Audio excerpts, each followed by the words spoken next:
What is going on, everybody, and welcome back to another episode of the Criterion Corner. This is the segment on my channel where I talk about films in the Criterion collection or currently streaming on the Criterion channel and break them down a little bit for you. And the film I'm going to be discussing today was actually released this year. Criterion channel has been doing a really great job of adding newer release movies and films that they exclusively get the rights to premiere.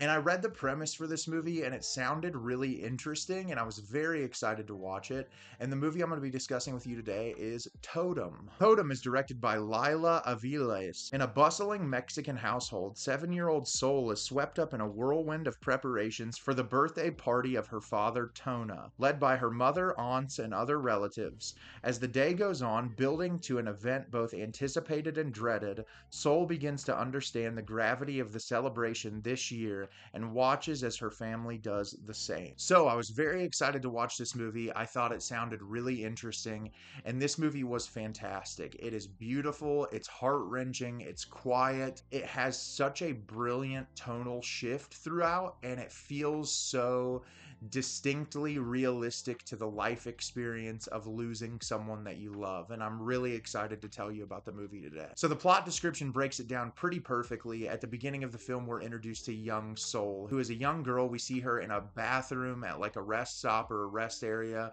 with her mother, and the two of them are joking together and having a wonderful time. And they get in the car together, and she puts on this like clown wig, and her mom's like, "Oh, we're so excited for your dad's birthday. We can't wait to go spend time with your father." She's like, "What do you hope to wish for your dad's birthday?" And she's like, "I wish dad wasn't gonna die." And it immediately cuts to the title card sequence of the film. And so we're finding out very early on that her father is incredibly ill, and they don't know how much time he has left to live, but it's his birthday. And so all these family members are in this house prepping this birthday party, making food, inviting people over, cleaning, and we jump from family member to family member while also cutting to the father, who we see how debilitating it is for him just to exist. And the saddest part about it is he's not very old. I think they reference in the movie he's like in his 20s. And so he's dealing with this really horrific illness, and he knows family's coming over, but he's also really conflicted about seeing his family because he doesn't want them to see him in the state that he's in. And we get like spiritual healers that come into the house and all of these different things. And the entire film centers around this birthday party that is also possibly the last time the family will all be together to see this man before he passes away. So as I said, I thought this film was fantastic. For starters, I just want to talk about the performances. Everyone in this film is exceptional. They feel like a family. All of the dynamics are so realistic. The conversations feel very natural.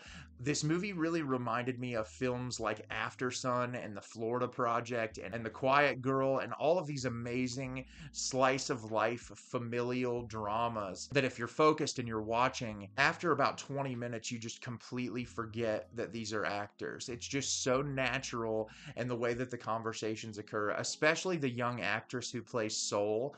To have a film where we're seeing a young child have to try to come to terms with the fact that her dad is going to die, the way that she processes the situation, there's so many moments with her that are just quiet and her sitting with her thoughts. And I've talked about child actors multiple times. With child actors, you can only get so much, and you sometimes will stumble upon a really talented child actor, and she is just phenomenal. Just the amount that she gives through her facial expressions in this movie, just like you can feel that contemplation and that not full understanding of the situation, and also being angry at the situation and not really comprehending why this person you love so much is feeling the way that they are. And it's heartbreaking, and it really, there are so many beautiful moments in this movie where she has conversations with adults, and you can see the adults like visually struggling and having a difficult time grappling struggling with it, and she'll say something, or another one of the children will say something, that it's like, wow, kids just have this understanding of the world that is so untainted by all the crap because they're so young. And it's just really beautiful the way that those elements with the kids are incorporated so naturalistically, to where it's not like a big monologue sequence. It's like a one-off line of dialogue that just, for you as a viewer, makes you sit and think about it for very long after the movie is over. And I really appreciated that. I love how many problems are introduced surrounding the party that are little dumb things that cause problems, because you're doing this thing for this person and you want it to be perfect and you want them to be happy, but like, life doesn't go perfectly. Life doesn't work out the way you want it to 100% of the time. And I think the director does a great job incorporating little things like a cake burning or something falling over or kids getting into trouble, or little things that just seem to make that final destination of giving this person moments with his family to try to make him happy. And that's so indicative of the life experience. Like, no matter how much time you think you do or don't have with someone, things will get in the way. Life will get in the way. And there's so many incredible sequences here that showcase that. And I really loved the party sequence in this film. There's some really like beautiful monologues that just feel like people who have known someone for a very long time and expressing their deep love for them. The love this father has for his daughter is incredible too. And there's a sequence between him and Soul in the bedroom towards the end of the film where they're having this conversation together while he's just trying to get and stand up to go to his party. And there's so many amazing dialogue sequences in this that it's not like hammy expositional dialogue. It just feels very real. The cinematography in this movie is beautiful. The attention to detail and the framing and where actors are placed in relation to the camera really creates a very intimate experience with the actors, to where you feel like you are placed in this situation with these characters, and it makes it all the more emotional. And there's a lot of shifts in tone in this movie. It's dramatic and depressing in moments, but it's also very funny in others. And I think the movie does a great job at showcasing that despite situation being very heavy and dramatic, that there's also going to be moments where you laugh and that you enjoy time together with your family. It always brings me back.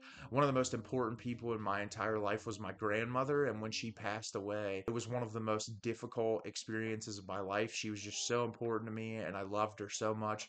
And I remember going to her funeral and there being a lot of really heavy moments, but being around family, there was a lot of reminiscing and laughing about positive moments in her life. And it's like, no matter how difficult something is, people will always try to incorporate some level of levity into the situation so that you can move on. And this person in this specific circumstance isn't dead, but it feels inevitable that that time is coming soon. And so trying to process that grief while also realizing they're still there and trying to enjoy those moments without just immediately getting to the worst case scenario is also handled really brilliantly in this movie. And the last couple of shots of this movie are so beautiful, and they really stuck in my head after the movie was over. I think that the choice to just linger on these specific shots with no dialogue or very limited sound in the back really left a very haunting impact on me. And it's a very beautiful movie. I have very little complaints about it. If there's anything, it takes a little while to get going. The first sequence is really impactful, and then some of the introductory moments to the family, it can be a little clunky in moments, but once you really settle into what's going on and the experience that you're having overall, it's just a phenomenal film that I could see myself revisiting multiple times. So have you seen Tótem? Did you love it? Did you hate it? Leave me a comment down below. Let me know what you thought. This movie was beautiful. It was sad. It was hilarious in moments. And it was just a wonderful experience. And I'm really glad it's streaming on the Criterion channel. As always, if you can like the video and subscribe to the channel, helps me out a lot and lets me know the type of content you're looking for. I'm always putting out new material and look forward to getting more out for you in the near future. And as always, everyone, thank you so much for watching and have a great rest of your day.